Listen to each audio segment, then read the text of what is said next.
A very good performance from Orlando, one where you really saw their quality, Herc, I think, overtake Sacramento in the second half. That was really the difference, wasn't it? Yeah, really Sacramento against all odds, if you think about it. Yeah. This is a situation where they're going in against a Major League Soccer team with much more talent, a higher payroll, who's, by the way, hosting said event in front of their people, in front of their fans, who are hungry, who are desperate for a title. And also Major League Soccer happened to give them the weekend off. Well, USL, not so much. They had to play, they had to travel, they make that cross-country flight, and they gave it their all. It really was a good performance from Sacramento until that one went in, and you knew it was just a matter of time. That went in, and it really broke their back. Credit to them and their performance, but Orlando really coming through and showing their talent in the final 15. But I think we can give Sacramento and Mark Briggs a lot of credit. Oh, yeah. The final score here says 3-0, says blowout, but this was not a blowout game. Their plan seemed to work almost to perfection in that first half. Orlando didn't have a ton of opportunities for the gap that we're going to talk about in terms of expenditure between these two teams. You didn't see that, certainly not in the first 45 minutes. Yeah, I'll reserve right now what I was going to say about Orlando because there is a game-changing moment for Orlando. But as far as Sacramento, very disciplined in the way they defend, really stifling any type of Orlando attack, frustrating, if you will. Herculez, the big forward for Orlando, really could never get going, and you have to credit the way that Sacramento defended. And then the way, I don't want to say counter, I don't want to say broke out, but were very calculated in the way they pressed and the way they attacked Orlando. Foster in place of Douglas Martinez. Douglas Martinez, when he finally got on, it was probably the space wasn't there. You couldn't really see that transition attack.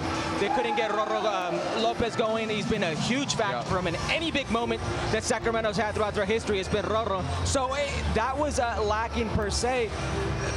But it was just a matter of time. And it really was about the talent level. It really was about what this Orlando team could offer, especially in that offensive third.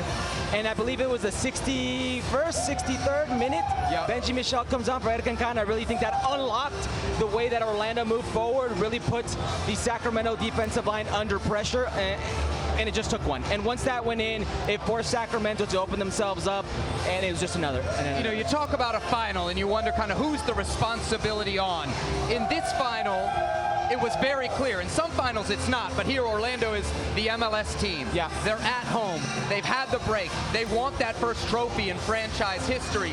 So you knew that not just the onus, but the pressure was on them.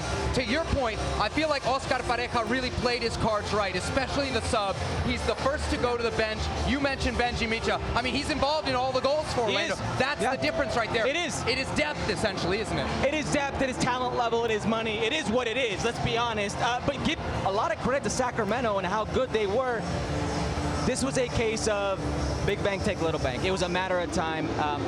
When they scored their first, it forces Sacramento to play out of their comfort zone. And then individual errors really took over for Sacramento. Defensive errors, the way you give the ball up in the back. The penalty that was unnecessary. You don't have to leave your feet like that, especially from behind. It just forced them to do something they weren't ready for. But every minute after halftime, that Sacramento kept it 0-0. It felt like the tide was turning and the pressure was on Orlando. And when you think about it, you're the Major League Soccer team hosting the event against a lower division squad. More money in front of your people, in an element you understand. With all the pressure and responsibility in the world, it really felt like Sacramento could maybe use that to their advantage. But as soon as that first goal goes in, it's pretty much over. I don't know if you heard this on the broadcast. John Champion mentioned it. Facundo Torres, who ends up getting the game winner in this one, his transfer fee was, not his salary, just his transfer fee, 3 times Sacramento's payroll. That's a huge difference. It is, man. and this is why I commend the Sacramento Republic, their players, the fan base, which has been amazing. The ownership group, Todd Donovan, when we spoke to him, they understand what they were up against. USL understood what they were up against. This may be Orlando City's first trophy, but this is a very good Orlando side.